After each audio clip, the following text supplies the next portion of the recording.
It was in the middle of the Pentagon, a place that would shape my entire life, that my father, General Marcus Reynolds, would often roar in front of his fellow officers.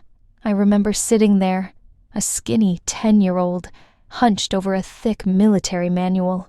They were discussing critical troop movements, and the atmosphere was always tense. The 3rd Battalion was supposed to be in position by 0600, my father once boomed, banging his fist on the table. This delay is unacceptable. My older brother Ben, then a captain, chimed in, trying to explain away the delay, blaming fuzzy intel and an unforeseen sandstorm. But I knew better. I quietly interjected, without even looking up from my book, that the meteorological report from the 0400 briefing had indicated a 70% probability of localized sandstorm activity in specific grid sectors. I even remembered the exact page and paragraph where it was filed under non-critical weather anomalies. Silence fell. All heads turned to me. My father's voice dropped, dangerously low. He told me it wasn't a classroom, that we were discussing critical operations.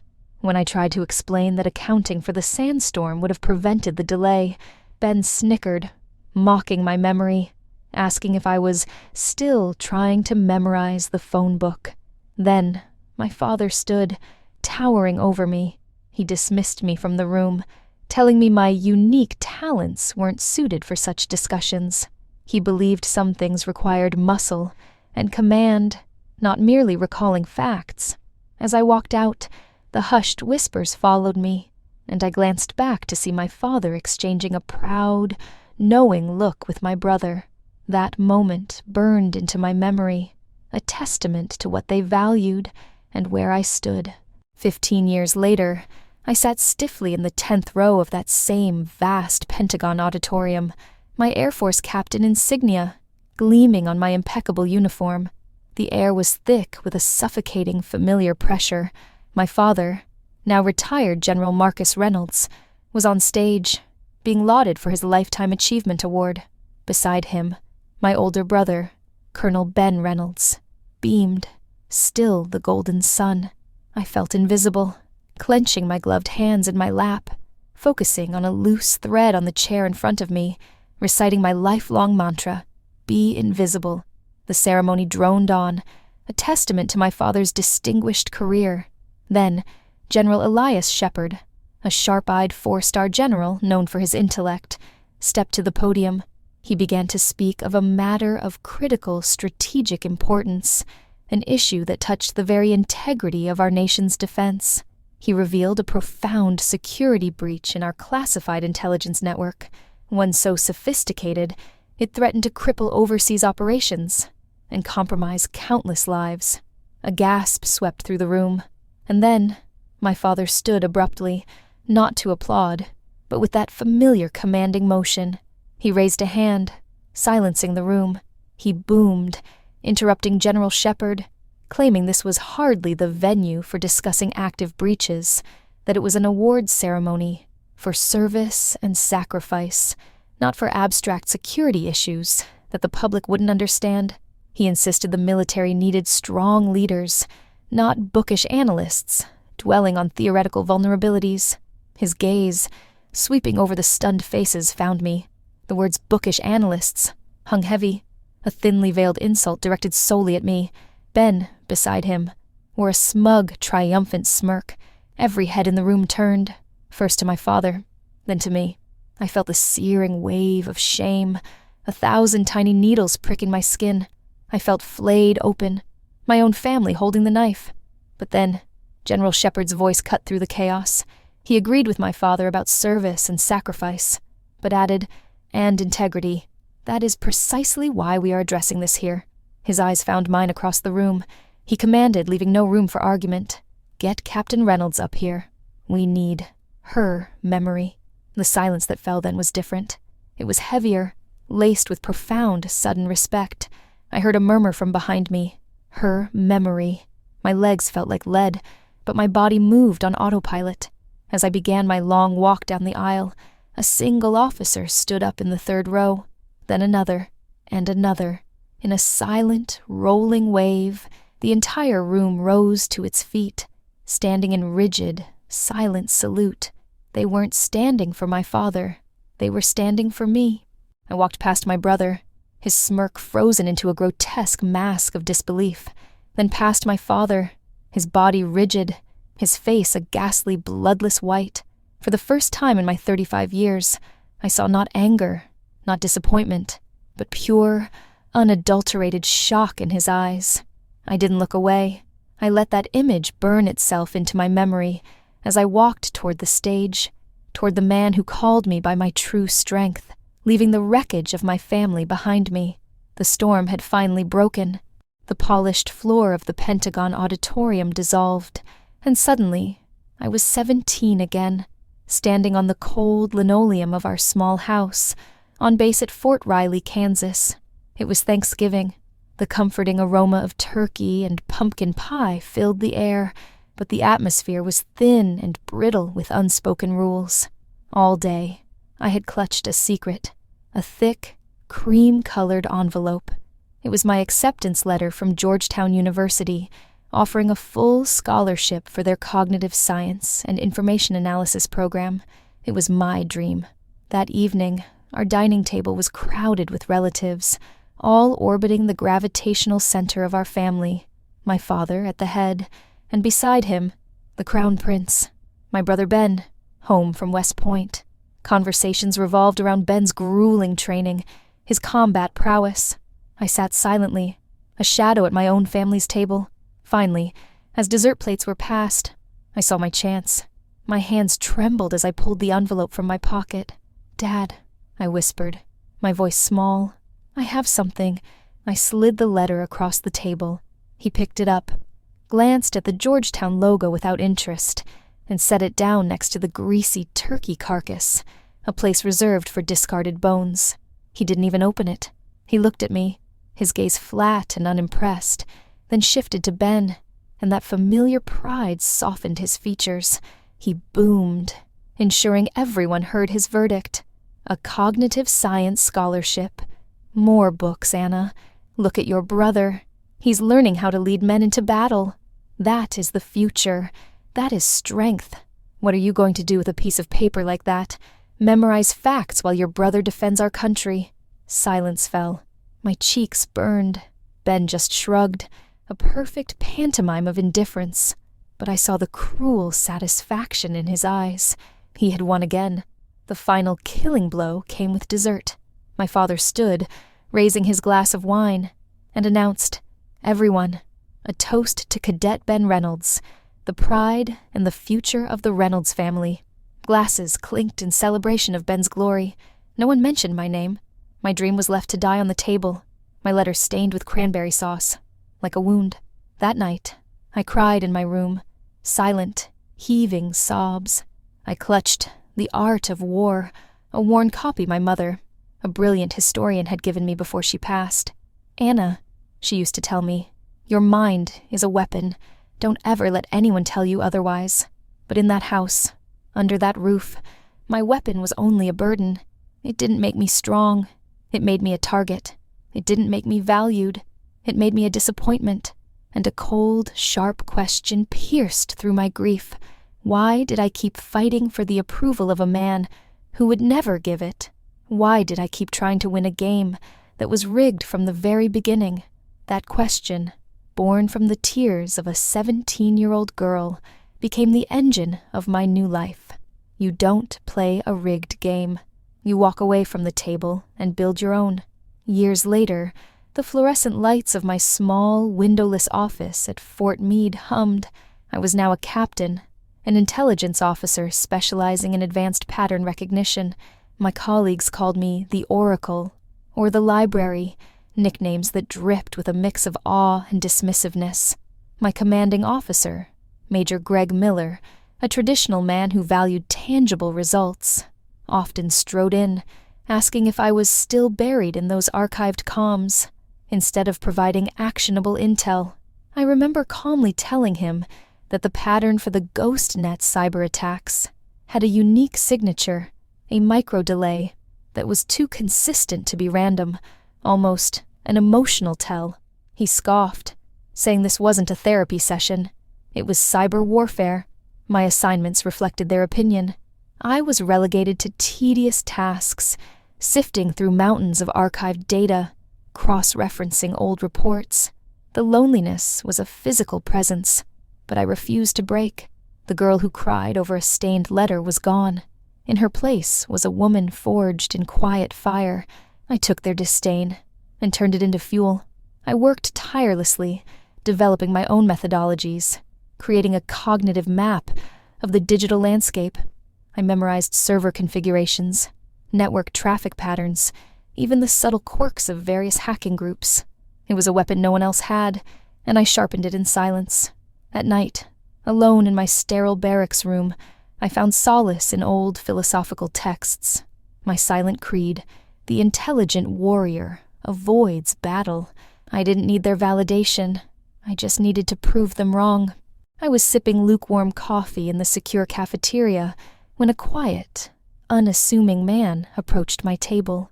It was Warrant Officer 3, David Dave Chen, a sharp cyber expert. He told me he found my presentation on predictive analytics fascinating, especially my theory on human fingerprints in data. I was surprised. Most people thought I was talking about digital ghosts. He smiled, saying he thought I was talking about truth. Every system, every protocol, every line of code, he explained. It has a rhythm, a signature, and a lie. No matter how perfectly crafted, always leaves a glitch. You just have to know how to listen. We talked for hours. I found myself telling him things I hadn't spoken of in years, about my mother, my childhood, the painful dismissal from my father and brother. Dave, in turn, spoke of the beauty he found in pure logic, the elegance of a perfectly secure system, and how he could detect a hacker's voice just by their coding style. Our worlds are more similar than I thought, Captain, he said. You map the human element of intelligence. I map the digital. We're both just looking for the truth hidden beneath the surface. In that moment, a connection sparked. With Dave, I wasn't the odd oracle. I wasn't a disappointment. I was a respected peer, an expert in my field. He was the first person to make me feel that way. A few days later, an email from Dave appeared in my inbox.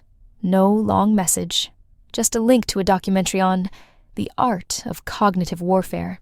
Below the link, he had typed one short sentence. Courage isn't about not feeling afraid. Courage is about feeling afraid and stepping into the arena anyway. He saw it all. He saw the resilient armor I wore every day, but he also saw the fear I hid beneath it. He understood the silent, exhausting battle I fought. Our friendship deepened, becoming an anchor in my solitary world. We worked late nights, connected by secure chat. He'd send me obscure data packets, and I'd instantly identify the patterns. I'd send him encrypted notes about the psychological profiles of foreign intelligence operatives, and he'd cross-reference them with digital footprints. We shared quiet dinners at an off-base diner, laughter shared over bad coffee. My satellite phone rang. The caller ID flashed my father's number. My heart hammered. He had never, not once, called me on deployment.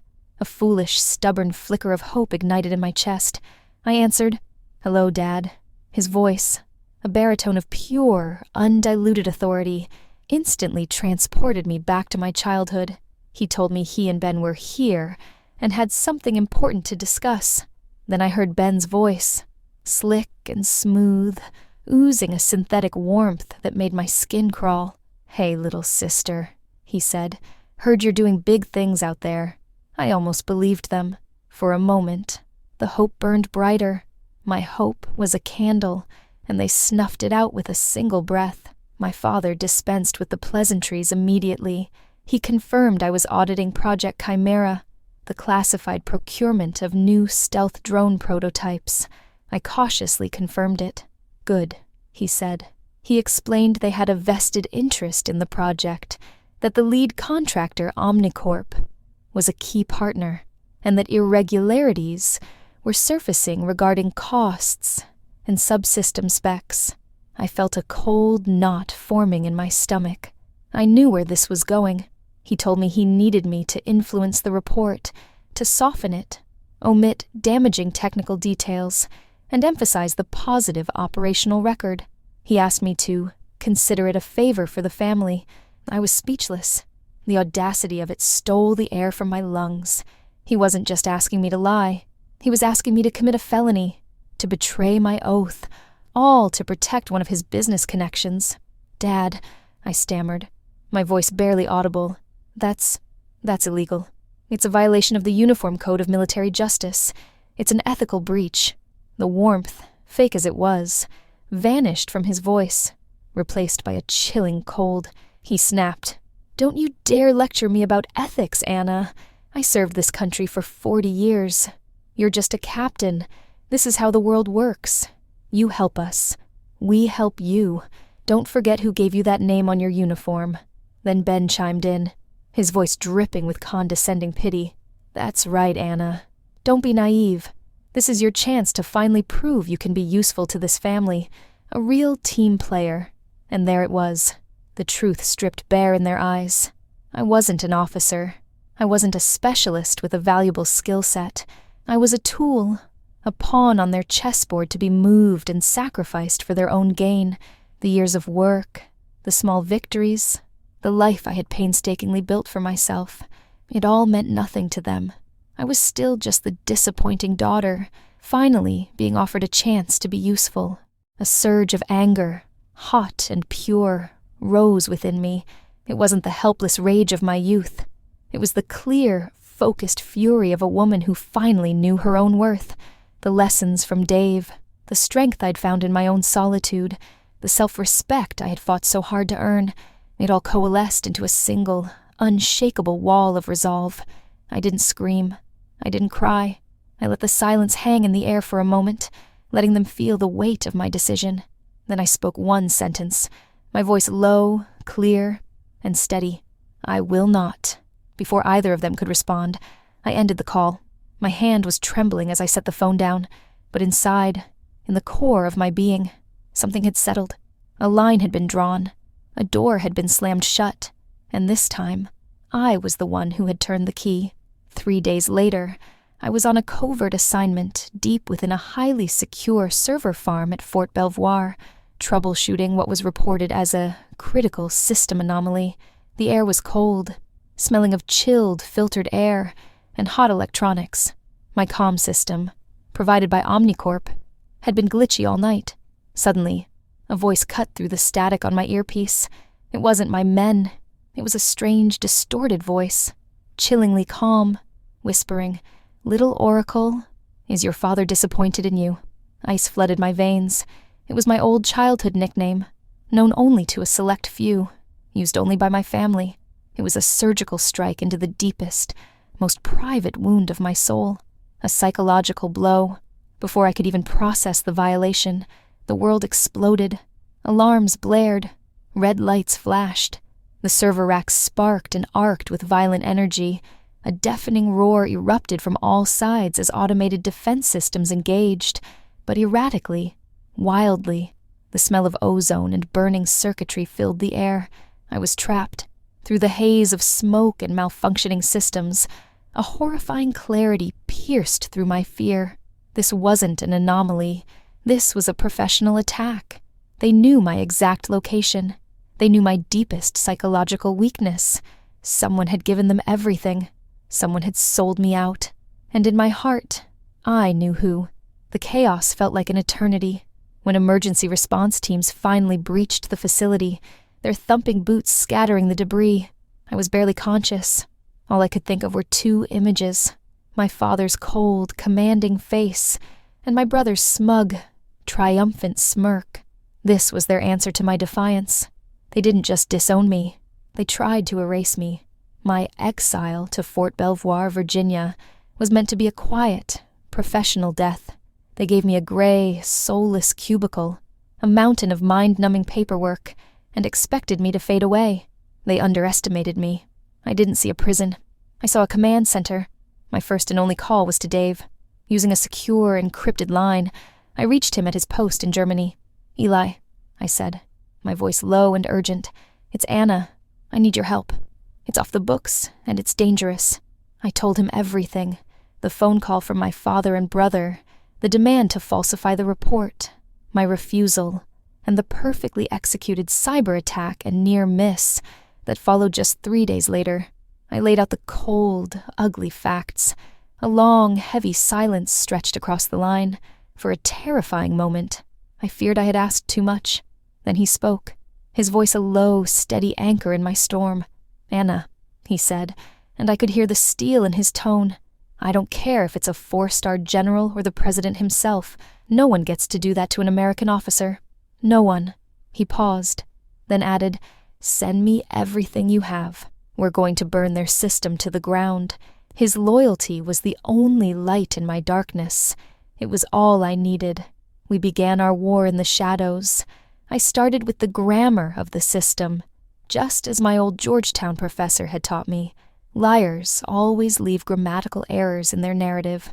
My battlefield was hundreds of pages of Omnicorp procurement reports, internal communications, and maintenance logs. On the surface, they were perfect, too perfect.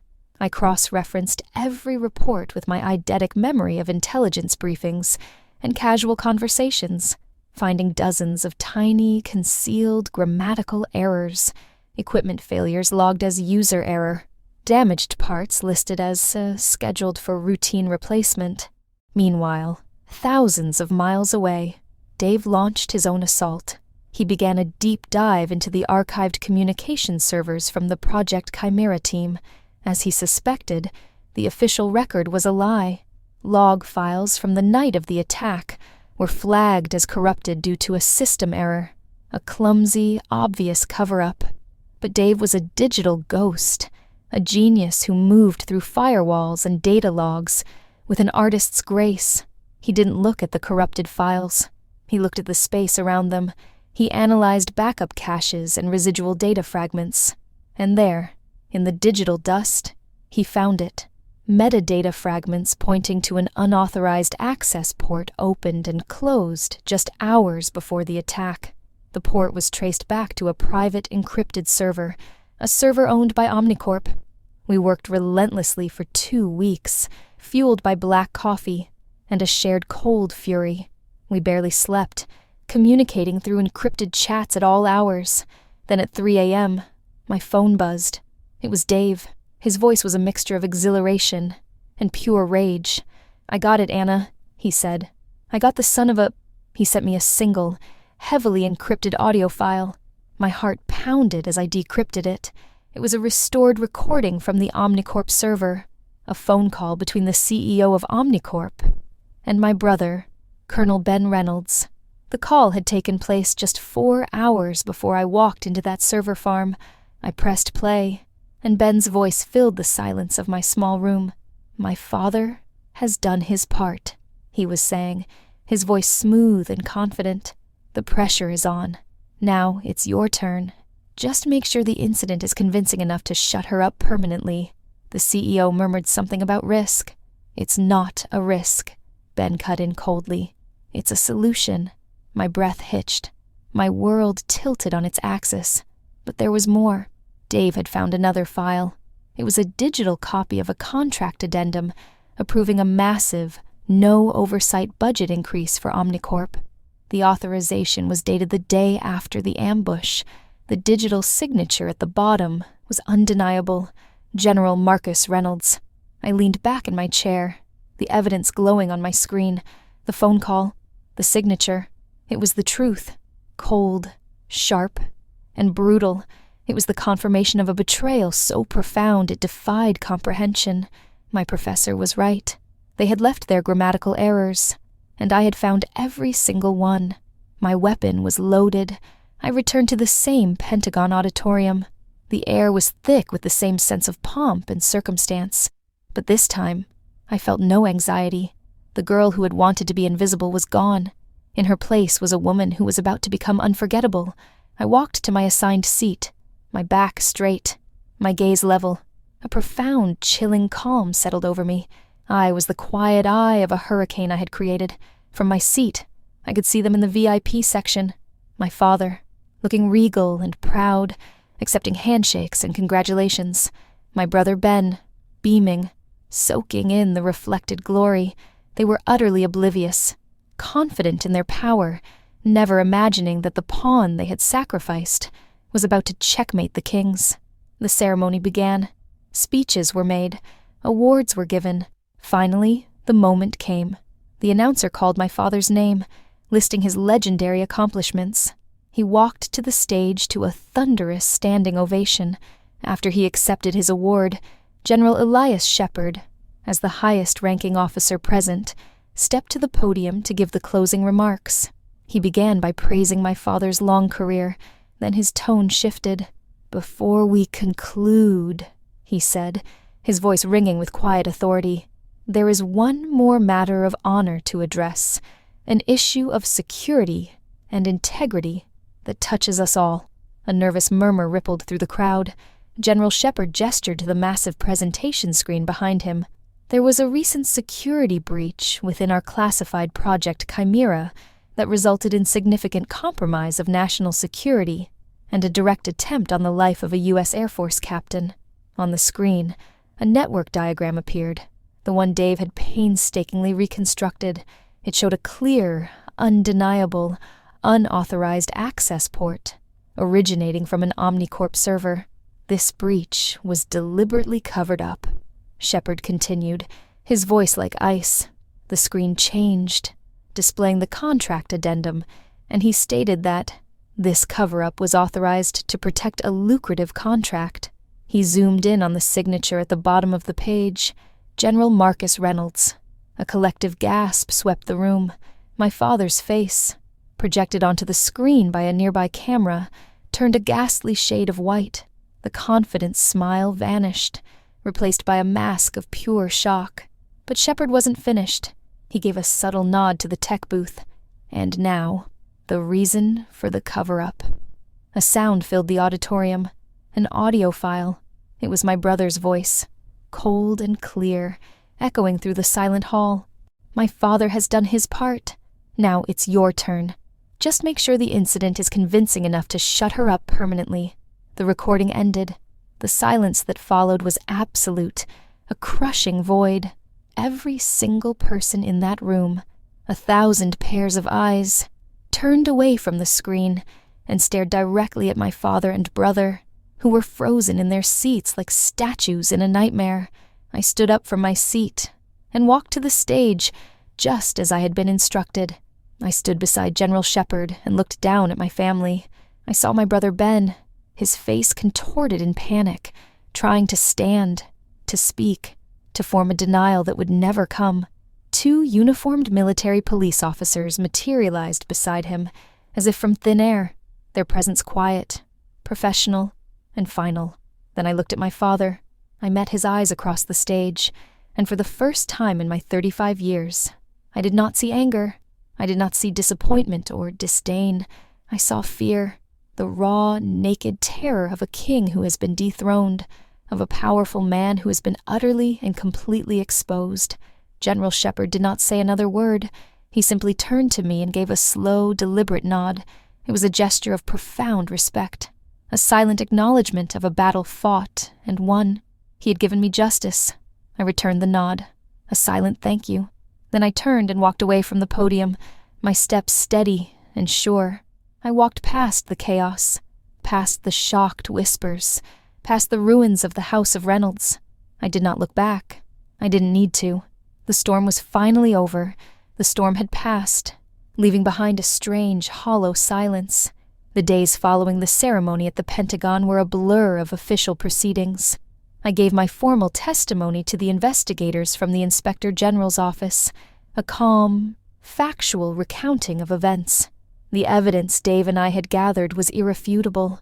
The system, once it was pointed in the right direction by a man with the integrity of General Shepard, began to move with grim efficiency. The aftershock of my actions rippled through the military community. The name Reynolds, once a synonym for honor and legacy, was now whispered with shame and disbelief. I felt a profound sense of relief, the feeling of a crushing weight being lifted from my soul. But underneath it, there was a deep, bone-weary exhaustion. The war was over, but the battlefield was my own life, and the casualties were my own family. I had one final encounter with my brother. As I was leaving the investigator's office, I saw him being escorted down the hallway by two stone-faced military police officers. He was in handcuffs, his uniform stripped of its insignia. When he saw me, his face, already pale with fear, contorted into a mask of pure, venomous rage. "Are you happy now, Anna?" he snarled, as the MPs tightened their grip on his arms. "You destroyed this family. All of it. It was always you, wasn't it? Just a jealous, selfish little nerd who couldn't stand to see me succeed." His words, which once would have pierced me to the core, now felt like stones thrown against a fortress wall. They bounced off powerless. I looked at him, at the man who was my brother, and felt nothing but a cold, empty pity. "No, Ben," I said, my voice calm and even. "I didn't destroy our family. I just told the truth. You and Dad destroyed it all by yourselves." I turned and walked away, not looking back, his furious, impotent shouts fading behind me. My father was not arrested immediately. His rank and decades of service afforded him a level of procedural courtesy, but his career was over. His reputation was shattered. His legacy was ashes. He requested to see me. I agreed to one last meeting. Not for him, but for me. We met at a quiet coffee shop in Arlington, a place with wide windows that looked out onto a gray, overcast sky. He looked old. The ironclad authority had crumbled, leaving behind a stooped, tired man who seemed to have aged a decade in a matter of days. He sat stirring a cup of black coffee, his hands trembling slightly. He didn't apologize. He didn't admit fault. He didn't even meet my eyes for long. Instead, he slid a small black velvet box across the table. "Anna," he said, his voice raspy, broken, "this is my West Point ring. I want you to have it." He finally looked up, his eyes pleading. Let's forget all this. We're still family after all." It was his last move on the chessboard, a final, desperate attempt at manipulation. He was offering me the ultimate symbol of the legacy he had always denied me, a bribe to buy my silence, my forgiveness. He still didn't understand. He thought the prize I had always wanted was his approval, his world, his ring. He never realized that all I had ever wanted was a father. I gently pushed the box back across the table toward him. "I don't need it, General," I said, and the formal title felt both strange and liberating on my tongue. It was the final boundary, a wall I was building brick by brick. Honor isn't in a piece of gold. It's in our actions, and your actions and Ben's. They almost got me killed. I stood up from the table, my chair making a soft scraping sound on the floor. The few patrons in the cafe didn't look up. "I hope one day you understand that," I said, my voice quiet but firm. "But I can't wait for that day. From now on, I'm living my own life. I wish you luck, sir." I turned and walked out of the coffee shop, out into the cold air, and I did not look back. The phantom limb of a family that was no longer there. I had lost a father and a brother. I had lost the family I was born into, but as I walked down the street, feeling the cold Virginia air on my face, I knew with a certainty that settled deep in my bones that I had finally, truly found myself. The aftermath of my war was quiet. After the tribunals, the dishonorable discharges, and the prison sentences, a deep silence fell over the house of Reynolds. My father's name was stripped from buildings, his portraits removed from halls of honor.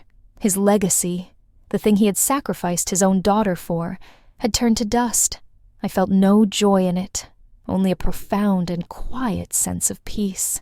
The heavy chains of expectation and disappointment that had bound me had finally rusted through and fallen away. I was free. On the advice of General Shepard, I accepted a teaching position at the U.S. Air Force Academy. It was a world of sprawling campuses and earnest young cadets, a world away from the sharp edges of Washington, D.C., and the ghosts of my past. I was tasked with designing and leading a new program, Strategic Cognitive Operations, my own little corner of the Air Force, built on a foundation of unique analytical prowess. On my first day, As I walked up to my new office, I saw a small, polished brass plaque on the door. It didn't have my name on it. It simply said, "The Oracle Room." It was a quiet gift from Dave. I stood there for a long moment, a slow, genuine smile spreading across my face for the first time in what felt like years. My legacy would not be a code name whispered in the shadows of intelligence operations. It would be a classroom, a place to pass on what I had learned, to ensure that no young officer would ever be made to feel that their intellect was a weakness, or that a weapon that didn't fire bullets was useless. In my first class, I didn't begin with data algorithms or network topology. I began with a story, a modified, anonymous version of a mission that nearly failed because of a single overlooked detail, a piece of information dismissed as trivial. I taught them how to look, not just at data, but at the negative space around it, how to listen to silences, how to find the human fingerprint in every system. After the class, a young female cadet, sharp and bright-eyed, stayed behind. "Captain," she said, her voice filled with a quiet reverence. "Thank you. No one has ever told us that memory could be a weapon, that truly seeing could be a tactic." In that moment, watching the spark of understanding in her eyes, I knew I had found my true purpose. I hadn't just won my own war. I was now arming a new generation of soldiers with the weapons of understanding, weapons that could build bridges instead of just destroying enemies. My healing process began there, nurtured by the knowledge that I was finally where I belonged.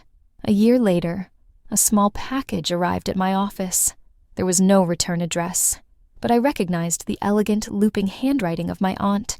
Inside, no letter, no explanation, just a single faded photograph. It was me at 10 years old, sitting on the floor of our old house at Fort Riley, completely absorbed in the Art of War manual. My face, a mask of pure concentration and joy. I turned the photo over. My aunt had written a short note on the back. "Your father asked me to send this to you. He didn't say anything else, only that this is how he wants to remember you." It wasn't an apology. It wasn't absolution, but it was an acknowledgement, a quiet admission, sent through a third party, that the little girl with the books had, in her own way, won. That her path, the one he had scorned and ridiculed, had held a strength he never understood. I took a thumbtack and pinned the photograph to the corkboard in my office, right next to the brass plaque that read "The Oracle Room." The two legacies, side by side.